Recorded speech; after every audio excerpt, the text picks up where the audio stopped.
oogana mahad celiyo inuu ii ballan qaaday inuu ila shaqaynayo taasna ay sharaf iyo karaamo ii tahay. waxaa kaloo aan rabaa dhammaan bulshada degmada Kaxda.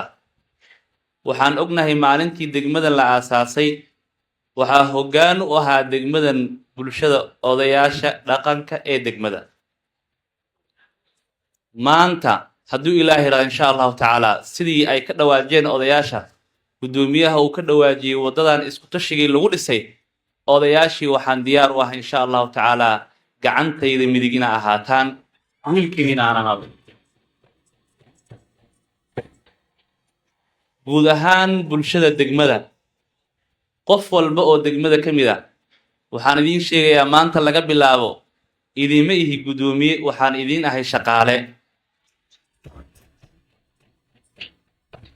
waxaan idiin ahay adeege idinka idiin shaqaynaya. idinka ayaan idiin baahanahay, taladiinaan u baahanahay, tusaaladiinaan u baahanahay. nidaamka dawliga ah hooyada guriga joogta ee laga yaabo maanta inaysan quraacda haysanin taasaan rabnaa inaan ogaano. dowladnimadu waa intaas. waxaan rabaa si gooni ah adeegyadeenna arrimaha bulshada si gooni ah ayadana waxaan rabnaa inaan uga shaqeyno hadduu ilaahay yiraahdo. degmadaas quruxda badan waxaan rabnaa xilka waa meertee maalintaan ka tegayna inaan wax ku darno.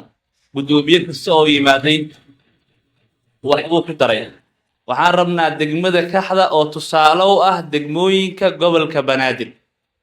waxaan u baahannahay bilicda degmada inaan ka shaqeyno biidni illaahi.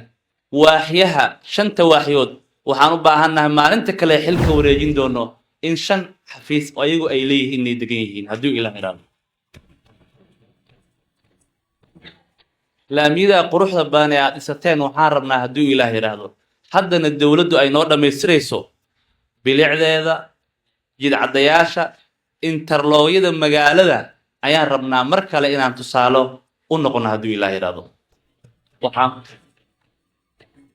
waxaan kusoo gabagabeynayaa idinkuna mahad celinayaa xilkaas idinku aad leedihiin anigana shaqaalaha idinka ahay inuu ilaahay subxaanahu wa tacaala noo wada fududeeyo.